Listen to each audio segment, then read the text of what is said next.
Hello student, my name is Abhishek Sharma and we are going to talk about a very important topic of kinematics, that is projectile motion. ठीक है, so सबसे पहले बात करते हैं motion की. Yes, as you know, motion is when a body changes its position with respect to time and its surrounding, then it is called in motion. यानी कि कोई भी ऑब्जेक्ट अगर टाइम के साथ अपना पोजीशन चेंज कर रहा है और साथ ही साथ अपना सराउंडिंग के साथ भी अपना पोजीशन चेंज कर रहा है सराउंडिंग के रिस्पेक्ट में, then it is called in motion. ठीक है, सो प्रोजेक्टाइल मोशन एक बहुत ही स्पेशल टाइप का मोशन है. क्यों, आइए देखते हैं फटाफट. ठीक है, प्रोजेक्टाइल मोशन होता क्या है. सपोज कीजिए कि ये आपका हॉरिजॉन्टल प्लेन है अर्थ का. ठीक है, इसके किसी एक पॉइंट से अगर हम कोई ऑब्जेक्ट है ना थीटा एंगल बनाते हुए अगर थ्रो करते हैं तो वो एक कर्व्ड पाथ को ऐसे फॉलो करते हुए जाके अर्थ के किसी अदर पॉइंट पे रुक जाता है. आपका जो इनिशियल वेलोसिटी है, जो आपने बॉडी को इनिशियल वेलोसिटी दी है शुरुआत में, सपोज आपने वो वेलोसिटी u दी है, तो ये u क्या होता है, दो कंपोनेंट में डिस्ट्रीब्यूट हो जाता है.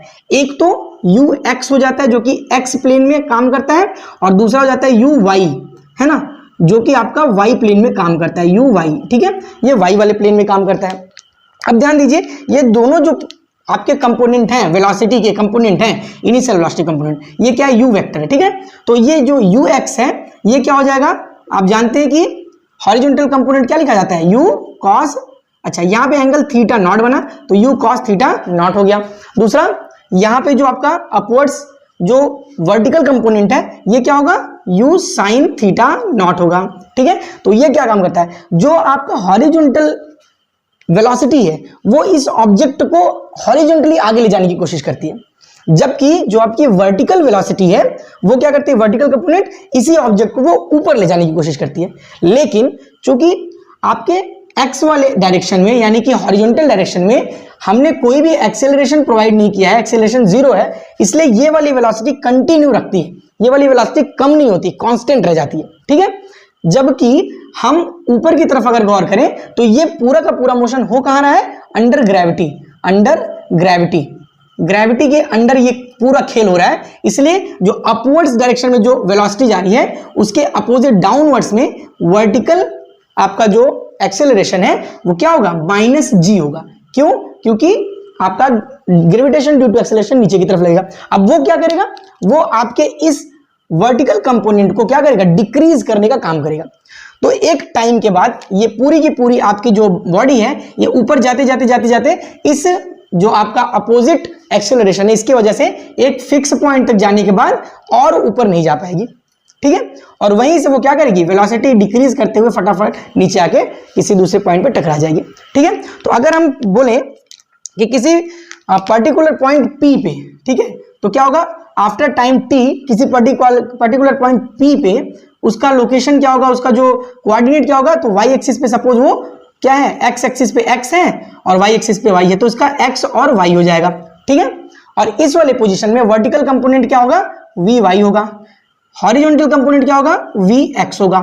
तो फाइनल वेलोसिटी अभी मैंने जैसा कि बताया ax जो आपका है, यानी कि वर्टिकली आपका जो यहाँ पे एक्सेलरेशन लग रहा है ये वर्टिकल एक्सेलरेशन जीरो है, तो सॉरी हॉरिजॉन्टल एक्सेलरेशन जीरो है. इस वजह से आपका जो ये फाइनल वेलोसिटी x डायरेक्शन में रहेगा ये ux के बराबर ही रहेगा और ये कंटिन्यूअसली रहता ही चला जाएगा. ठीक है, ये जो आपका पॉइंट है, जो हाईएस्ट पॉइंट है, इस पॉइंट पे क्या होगा, जाते जाते तो वेलोसिटी जो आपका वो वर्टिकल वेलोसिटी है वो अब क्या हो जाएगी, डाउनवर्ड्स हो जाएगी और वो हो क्या जाएगी, जीरो के बराबर. क्यों, क्योंकि यहां पे पहुंचने के बाद अब ये इसको और ऊपर ले जा नहीं सकती ये वेलोसिटी, इसके बाद से इसकी हाइट डिक्रीज कर रही है, यानी इस पॉइंट को हम बोलेंगे पीक पॉइंट. और ये जो पीक पॉइंट है ये भी हाईएस्ट पॉइंट होगा, कहां से, अर्थ के सरफेस से हाईएस्ट पॉइंट होगा. ठीक है, इसको पीक पॉइंट या फिर हाईएस्ट पॉइंट भी बोलते हैं. ये जो कंप्लीट जो डिस्टेंस कवर कर रहा है, ये कैसा डिस्टेंस, हॉरिजॉन्टली डिस्टेंस, इसको हम बोलते हैं रेंज. क्या बोलते हैं, रेंज. और जो ये पाथ कवर कर रहा है, ये जो पाथ कवर कर रहा है, ठीक है, ये पाथ जो कवर कर रहा है, ये पाथ आपका कहलाता है, ये पाथ आपका कहलाता है trajectory. Trajectory of projectile motion, ये पाथ कहलाता है ट्रैजेक्टरी ऑफ प्रोजेक्टाइल मोशन. ठीक है, और जिस ऑब्जेक्ट को आपने फेंका वो ऑब्जेक्ट कहलाता है प्रोजेक्टाइल. ये पूरा का पूरा मोशन कहलाता है प्रोजेक्टाइल मोशन। तो इसमें कुछ बहुत ही इंपॉर्टेंट चीजें हैं। यहाँ पे ये यू कंपोनेंट भी क्या होगा आपका, एक्स डायरेक्शन में यू है वी एक्स और वाई डायरेक्शन में वी वाई, ऐसे करते करते सेम एंगल के साथ यहाँ पे टकरा जाएगी। ठीक है, इस वाले जगह पे आप देखिए एक्स डायरेक्शन में क्या आपका कंपोनेंट है, आर है, डिस्टेंस कितना है आर, और वाई वाले डायरेक्शन में कितना है, जीरो है, वाई वाले डायरेक्शन में जीरो है। तो इस पॉइंट पे पहुंच के आर और जीरो हो गया। इस वाले पॉइंट पे क्या है, हाइट जो है मैक्सिमम हाइट है, जो एक्स वाला कंपोनेंट कहां पे है, यहां पे आया है। ये क्या है एग्जैक्टली हम अगर ध्यान से देखें तो आर का आधा, इस पूरे रेंज का आधा। तो एक्स कंपोनेंट क्या होगा r/2 और वाई कंपोनेंट क्या होगा, वाई कंपोनेंट में हाइट h, तो ये कंपोनेंट आपका हो गया। ठीक है, तो इस तरीके से ये पूरा का पूरा प्रोजेक्टाइल मोशन है। इस बॉडी को जिसको हमने थ्रो किया, इस ऑब्जेक्ट को हम बोलेंगे प्रोजेक्टाइल। इसने जो ये कर्व्ड पाथ ट्रेवल किया, इस पाथ को हम बोलेंगे ट्रेजेक्टरी ऑफ प्रोजेक्टाइल मोशन। और ये जो रेंज, ये जो हॉरिजॉन्टली जो प्लेन में ये डिस्टेंस कवर किया, इसको हम बोलते हैं रेंज, यानी कितने दूर जाके कोई चीज गिरी, हमने जो उसको एक्सेलरेशन या उसको जो हमने वेलोसिटी प्रोवाइड करी थी।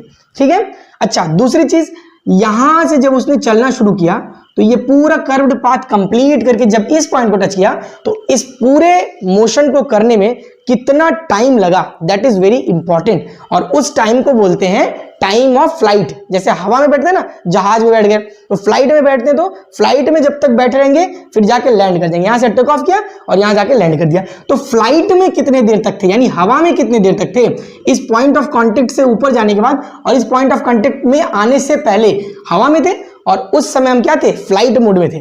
तो फ्लाइट मोड में कितना टाइम लगा हमको, that is called as time of flight. ठीक है, उसको बोलते हैं हिंदी में उड्डयन काल। ठीक है, तो ये 3-4 चीजें जो हमको जानना जरूरी है, मैक्सिमम हाइट, रेंज, इसके साथ साथ जो आपका टाइम ऑफ फ्लाइट है, ये 3 चीजें जानना तो बहुत ही जरूरी है। इसके साथ साथ ट्रेजेक्टरी का इक्वेशन, क्यों, क्योंकि इससे रिलेटेड बहुत ही इंपॉर्टेंट क्वेश्चन आपको पूछा जाता है जेई और नीट के एग्जाम्स में। उसमें क्या दे दिया रहेगा आपको, थीटा एंगल दे दिया रहेगा, इनिशियल वेलोसिटी दे दिया रहेगा, एक पर्टिकुलर टाइम दे देगा, फिर बोलेगा बताइए कि ऑब्जेक्ट कहां पे है, इस पूरे पाथ के किस पोजीशन पे है, उसके एक्स कंपोनेंट का कोऑर्डिनेट बताइए, वाई कंपोनेंट का कोऑर्डिनेट बताइए। तो उस चीज के लिए आपको ट्रेजेक्टरी का इक्वेशन आना बहुत जरूरी है। ठीक है, सो इक्वेशन देखते हैं नेक्स्ट क्लास में। Thank you.